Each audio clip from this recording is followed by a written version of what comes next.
Israel के धमाकों से Lebanon में हलचल मची है। पहले पेजर और फिर walkie talkie, solar panel, laptop और रेडियो समेत कई तरह के इलेक्ट्रॉनिक डिवाइसों में ब्लास्ट से सिर्फ लेबनान ही नहीं बल्कि पूरे मिडल ईस्ट में तनाव गहरा गया है। इस बीच इजराइल के युद्ध विमानों ने एक बार फिर से लेबनान को दहला दिया। लेबनान में धड़ाधड़ हो रहे ब्लास्ट के बाद गुरुवार को हिजबुल्लाह चीफ हसन नसरल्लाह ने अपने संबोधन में इजराइल की इस करतूत का जंगी ऐलान बताया। लेकिन जिस वक्त नसरल्लाह देश को संबोधित कर रहा था, उसी समय इजराइल लेबनान पर रॉकेट दाग रहा था।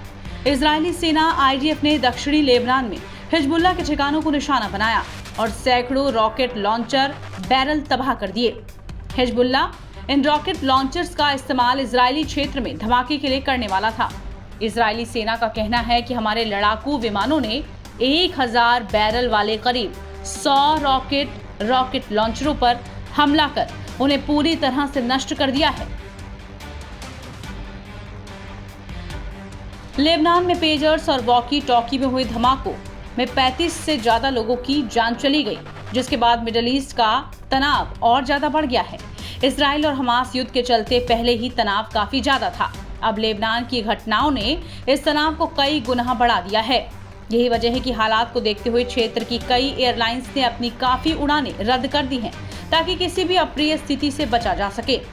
लेबनान और सीरिया में जिन पेजर में ब्लास्ट हुआ, ब्लास्ट से पहले उनमें कुछ सेकंड तक बीप की आवाज सुनाई दी थी। कुछ पेजर जेब में ही ब्लास्ट हो गए, जबकि कुछ लोगों ने जैसे ही बीप की आवाज सुनकर पेजर को जेब या बैग से बाहर निकाला, उनमें ब्लास्ट हो गया।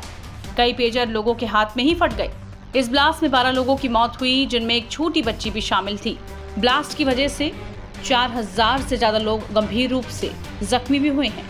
कई लोगों के हाथ और पैर क्षतिग्रस्त हो गए। 500 से ज्यादा लोगों को अपनी आंखें गंवानी पड़ी।